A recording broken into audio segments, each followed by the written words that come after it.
meine, wenn ich das richtig verstanden habe, hat sich Isabel doch jetzt von Sebastian getrennt. Ja, und? Und? Jetzt hör doch mal auf mit der Show, du liebst sie doch noch. Ja, ich hab dir da schon gar nicht widersprochen. Sind doch nicht die einzige Wochenendbeziehung. Vielleicht kann ich sogar mal unter der Woche vorbeikommen. Ich vielleicht auch. Mit ein bisschen Glück. Wir schaffen das, oder? Ganz bestimmt. Sie sehen also, Ihr Vater konnte gar nicht anders, als davon auszugehen, dass Sie tot sind. Er konnte ja nicht anders, als es mit einem falschen Pfarrer zu tun hat. Was willst du denn hier? Musste ich an ihn gewöhnen müssen. Isabel, kannst du mir bitte erklären, was das zu bedeuten hat? Wir haben heute Morgen geheiratet.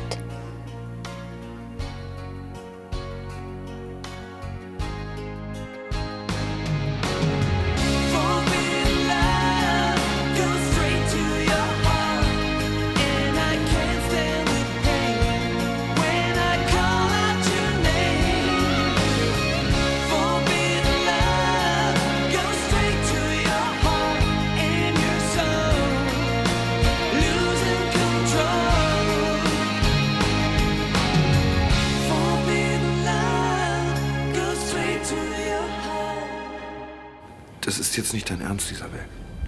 Doch. Wir kommen gerade aus Dänemark. Ja, da muss man nicht ewig auf einen Trauungstermin warten. Das glaube ich einfach nicht. Ich kann dir gerne meine Heiratsurkunde zeigen. Herzlichen Glückwunsch. Danke. Wie konntest du das tun? Ich dachte, du hättest endlich kapiert, was für ein Mensch Sebastian ist. Das war ja klar. Statt dich ein einziges Mal für mich zu freuen, dann Du hast gerade den größten Fehler deines Lebens gemacht. Wie soll ich mich darüber freuen? Komm, wir gehen. Ich habe keine Lust mehr, auch noch meinen Hochzeitstag vermiesen zu lassen. Schade, dass deine Schwester so nachtragend ist. Ich finde es nämlich sehr wichtig, dass man sich wenigstens in der Familie gut versteht. Ich auch. Aber Caroline hat meine Wünsche ja noch nie respektiert. Das darf doch nicht wahr sein. Du hast dir noch immer ziemliche Hoffnungen gemacht, stimmt's? Gott, es tut mir so leid. Seltsame Geschichte. Wieso haben Sie diesen Pastor nicht überprüft? Es gab keinen Grund, ihm zu misstrauen. Wer konnte denn ahnen, dass sich ein Schwindler auf diesen Aushang hin meldet? Okay, ich glaube Ihnen, dass mein Vater nach mir gesucht hat. Es wurde langsam Zeit. Dass er mich nicht gefunden hat, liegt aber doch nicht an Clarissa. Frau Pyritz ist ganz einfach auf einen Betrüger reingefallen. Jemand muss diesen angeblichen Pfarrer aber doch dazu gebracht haben, diese Lügengeschichte aufzutischen. Nicht unbedingt. Vielleicht hat der Mann mich schlicht verwechselt. Jansen heißen viele. Clarissa hat ihn gekauft, damit ihr Vater die Suche nach ihnen einstellt. Jetzt glauben Sie mir das doch endlich. Quatsch! Sowas würde Clarissa niemals tun. Doch. Wenn sie sich einen Vorteil davon verspricht. Was hat es ihr denn gebracht, dass mein Vater mich für tot gehalten hat? Überhaupt nichts. Herr Jansen, verstehen Sie denn nicht? Doch. Ich verstehe ganz genau. Sie versuchen alles, um Clarissa schlecht zu machen. Aber das höre ich mir nicht länger an. Schönen Tag noch. Clarissa hat diesen Jungen komplett eingewickelt. Willst du eigentlich den ganzen Tag vor dem Ding hocken? Und wenn schon. Komm, lass uns doch ins Schwimmbad gehen. Kannst doch nachher noch weitermachen. Okay, du Nervensäge. Von mir aus. Hey, ihr zwei. Kann ich so gehen? Kommt drauf an, wohin. Zum Flughafen. Hast du vergessen, dass Uli heute kommt? Ach, der kommt heute schon. Ach, schon ist gut. Wir haben uns jetzt seit 2 Wochen nicht mehr gesehen. Und wie lange bleibt er? Ich gehe schon. Leider nur übers Wochenende. Alexa Seifert? Hi, Uli. Sag bloß, der ist schon gelandet. Ja, ich gebe ihn dir. Hi, Uli. Bist du schon da? Ach so. Ja, kann man nichts machen. Nee, ich hab Dienst im Krankenhaus. Ich freue mich auch auf dich. Bis dann. Ciao. Was ist denn? Uli hat noch einen wichtigen Termin und kommt erst heute Abend. Und du hast Dienst im Krankenhaus. Tja, ich habe mich so auf ihn gefreut.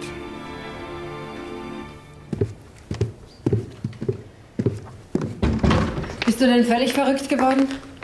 Warum? Ich liebe Sebastian und er liebt mich, also haben wir geheiratet. Aber er liebt dich doch nicht. Ich glaube, das kann ich wohl besser beurteilen. Er versucht doch nur an Geld heranzukommen. Siehst du das denn nicht? Nein, ich habe kein Geld. Dazu hätte er mich nicht heiraten müssen. Isabel, ich möchte mich nicht mit dir streiten. Dann lass es. Was ist denn mit den 10.000 Mark, die Sebastian dir abgenommen hat? Woher weißt du das? Das spielt doch keine Rolle. Gut, ich war stinksauer auf ihn. Aber er hat mir erklärt, wozu er das Geld gebraucht hat und sich entschuldigt. Er ist doch erst mit der Wahrheit herausgerückt, als ihm nichts mehr anderes übrig blieb. Ach ja? Und was machst du mit Henning? Das tut jetzt nichts zur Sache. Oh doch. Erzähl du mir nichts von Wahrheit. Er wollte mich nicht verlieren. Deswegen hat er mich angelogen. Isabel, warum bist du nur so gutgläubig? Warum? Weil ich einen Fehler verzeihen kann? Du wirst nicht glücklich werden mit Sebastian. Er ist nicht perfekt. Okay. Aber wer ist das schon? Er hat mir versprochen, mich in Zukunft nicht mehr anzulügen. Wie oft hat er dir schon etwas versprochen? Und wie oft hat er es nicht gehalten? Caroline, ich liebe ihn und ich habe ihn geheiratet. Akzeptier das bitte und halte dich aus meiner Ehe raus, ja?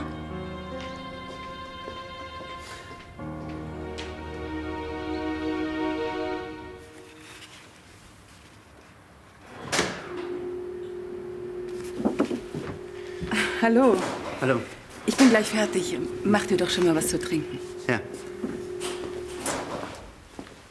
Clarissa, sagt dir der Name Katrin Pöritz etwas?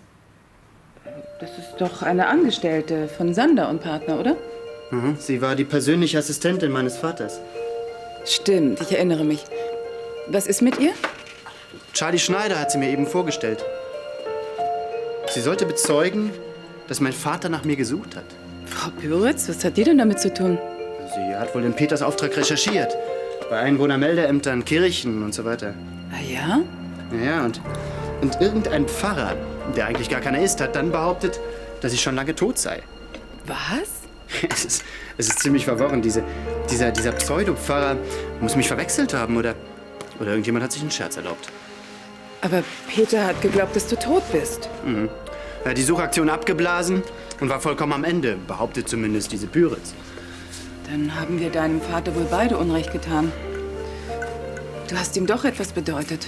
Nie und nimmer. Wenn ich mein Kind liebe, warte ich doch nicht 30 Jahre, bis ich anfange nachzuforschen. Auch wieder wahr.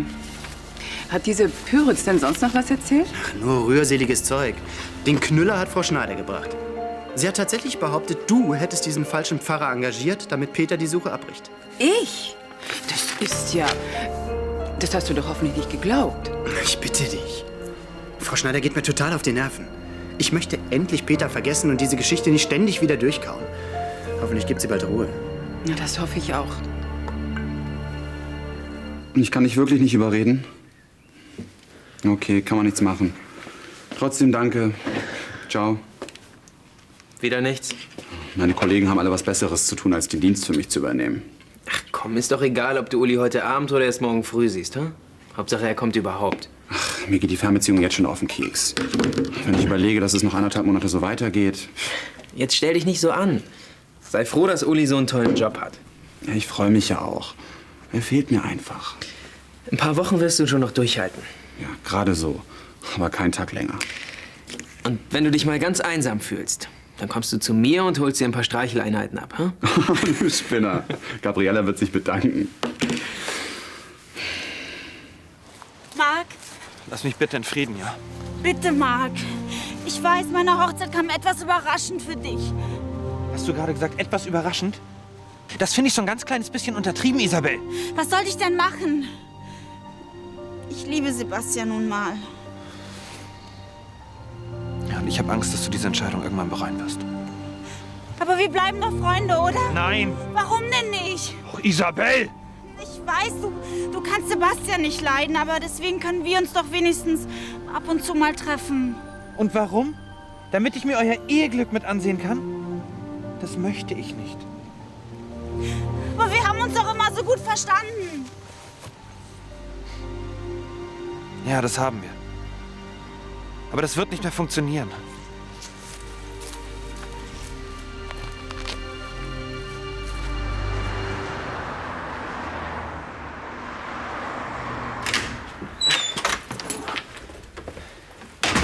Tom? Tom, bist du noch da? Uli, Tom ist schon im Krankenhaus. Hi, schade. Hab ich den Taxifahrer umsonst gehetzt. Schön, dich zu sehen. Ist alles okay? Ja, bestens. Möchtest du was essen? Nee, danke. Haben wir noch ein Bier? Ja, klar, kein Problem. Und, gibt's irgendwas Neues? Ja, jede Menge. Aber erzähl du erst mal, hm? Wie gefällt's dir in München? Super gut. Milli und Nick nehmen mich jeden Abend in einen anderen Biergarten mit. Ich fühle mich fast wie zu Hause. Und der Job? Prost. Super klasse. Keiner redet mir rein. Es ist genau das, was ich immer wollte. Schön. Steht schon fest, wann eröffnet wird?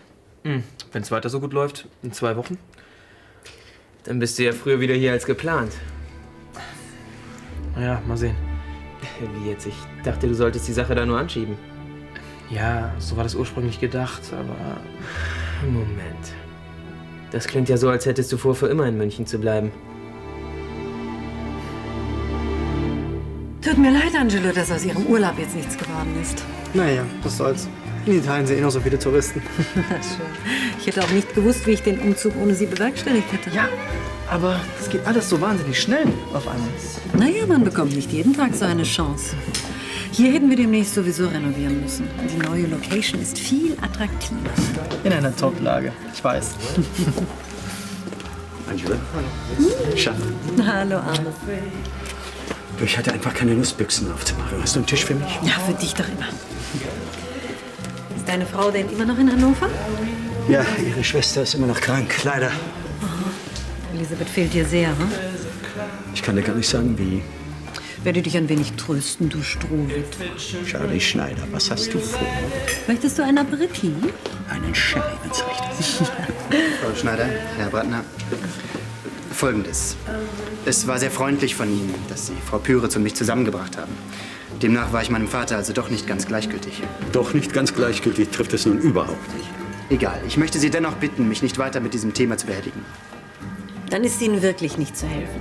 Also wie Sie mit Tatsachen umgehen, das ist letztlich wirklich Ihre Sache. Ja. Ich bezweifle allerdings, dass Sie Fakten gänzlich ignorieren können, Sie als Anwalt. Das dürfte Ihnen schwerfallen.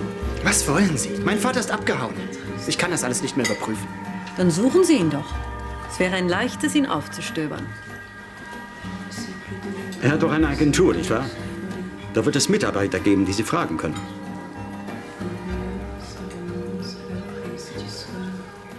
Tom wird es nicht besonders witzig finden, dass du jetzt für immer nach München gehen willst. Das ist mir auch klar. Ja, und? Willst du deine Beziehung riskieren, oder was? Nein. Aber in München bin ich eigenständiger Geschäftsführer. Vielleicht kannst du ja tauschen. Die Schneider geht für dich nach München und du übernimmst den Job in Düsseldorf. Ach, wenn sie das gewollt hätte, dann hätte sie mich gar nicht erst weggeschickt. Ja, auch wieder wahr. Willst du auch noch ein Bier? Ja, gerne.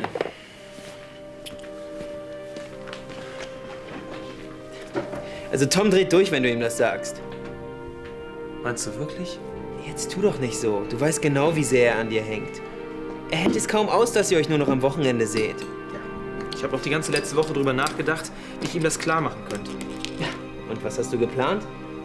Ein nettes Abendessen bei Kerzenschein und zum Dessert die schlechte Nachricht? Fällt dir irgendwas Besseres ein? Tja, wie wär's, wenn du ihm gleich offen und ehrlich alles sagst? Dann wird das Wochenende ein Desaster. Uli, du kannst nicht so tun, als wärst du in ein paar Wochen wieder hier. Ich will aber keinen Zoff. Außerdem bin ich mir erst zu 99% sicher, dass ich wirklich in München bleibe. Na super. Da bleibt Tom ja noch 1% Hoffnung. Vielleicht überlege ich es mir morgen schon wieder anders, wenn es super schön mit Tom wird. Entschuldige, Uli, aber du bist echt feige. Nein, ich will Tom und mir nur nicht das Wochenende versauen.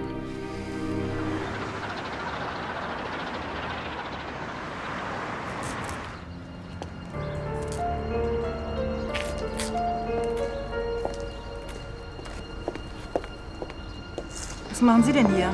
Frau Püritz, ich muss Sie unbedingt sprechen. Geht's um die Agentur? Es geht um Max Jansen. Sie haben sich gestern mit ihm unterhalten. Und ihm völlig harmlose Dinge erzählt. Es wäre mir lieber, Sie würden sich ganz von Jansen fernhalten. Wenn ich mich geweigert hätte, mit ihm zu sprechen, hätte Frau Schneider da Verdacht geschöpft. Und das wollen Sie doch nicht, oder? Dann machen Sie wenigstens in Zukunft einen Bogen um Jansen?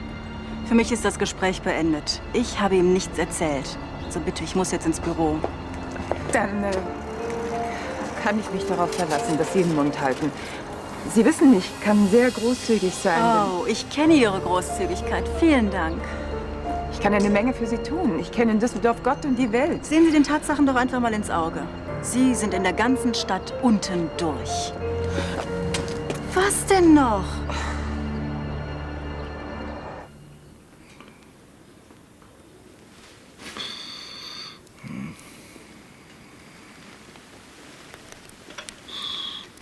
Wer ist denn da so geschlaucht von der Hochzeitsnacht? Hochzeitsnacht? Ups. Kann ich mich gar nicht dran erinnern, du. Nein.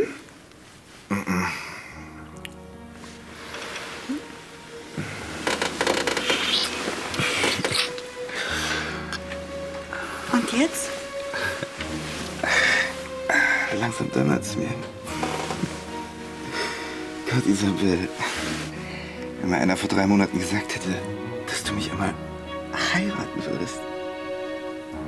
Ich war damals so verletzt. Ich hätte dich am liebsten auf den Mond geschossen. Na, verständlich. Mit dem ganzen Mist, den ich gebaut habe. Ich fand's nur schade, dass du mir so gar keine Chance geben wolltest. Ja, zum Glück warst du ja sehr hartnäckig. Ich wäre dir auch 10 Jahre hinterher geraten.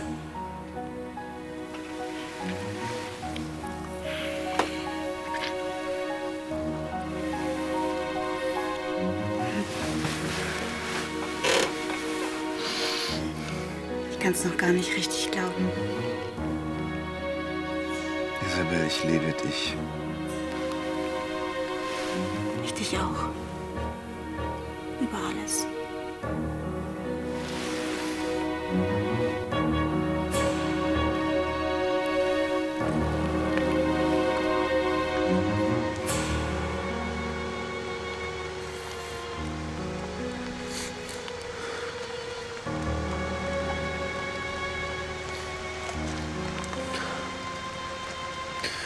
Isabel.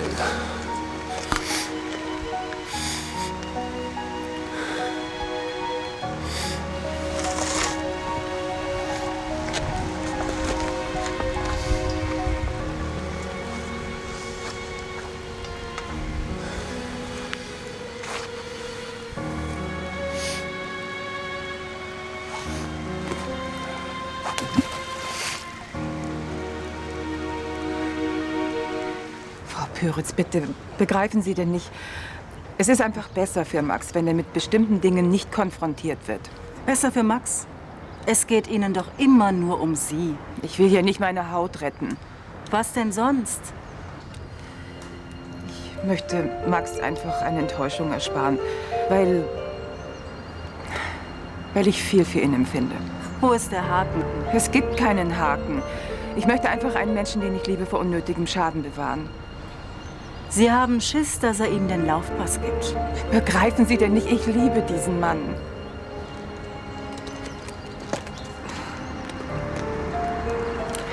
Wenn ich schon nicht auf Ihr Verständnis hoffen könnte.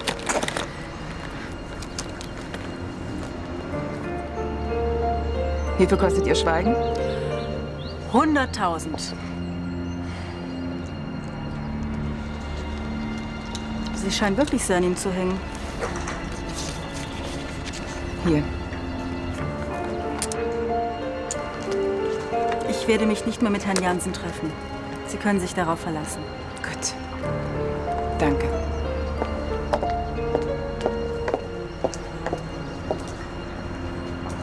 Manche Leute haben einfach zu viel Geld.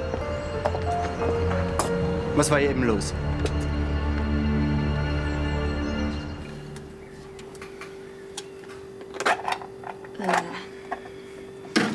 Toll. Christian hat wieder vergessen einzukaufen. Morgen. Morgen, Tom. Sind das Brötchen in der Tüte? Croissant. Noch besser. Schon gelaufen. Die sind für Uli und mich. Egoist. Ist er schon wach? Keine Ahnung. Hoffentlich. Dann kann ich mir das Frühstück ans Bett bringen. Ihr wollt doch bestimmt ungestört sein, oder? Du erwartest doch auf keine Antwort, oder?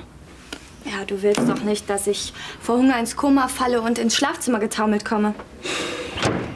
Ein Croissant. 2. Okay, 2, damit du Ruhe gibst.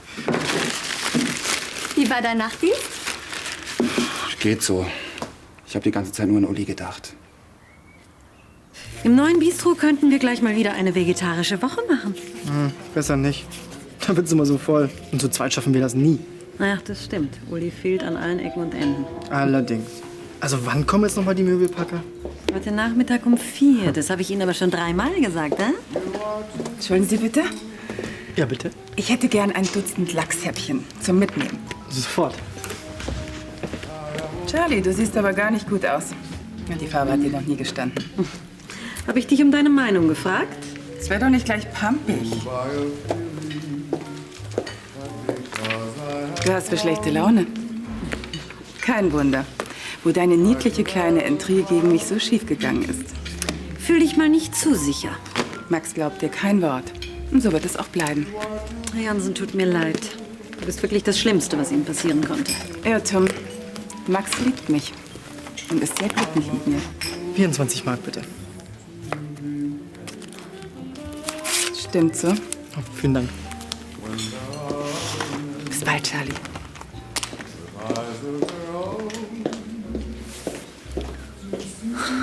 Noch hat sie Oberwasser.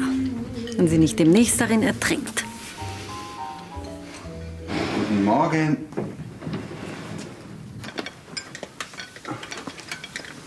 Uli? Uli?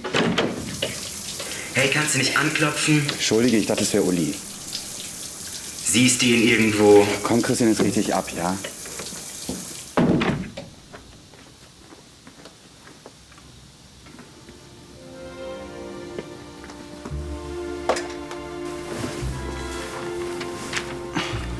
Lieber Tom, sei nicht sauer, aber ich habe einen dringenden Termin bei einem Designer. Er entwirft die Stühle für das Münchner Bistro. Ich beeile mich. Versprochen. Bis später. Kuss, Uli.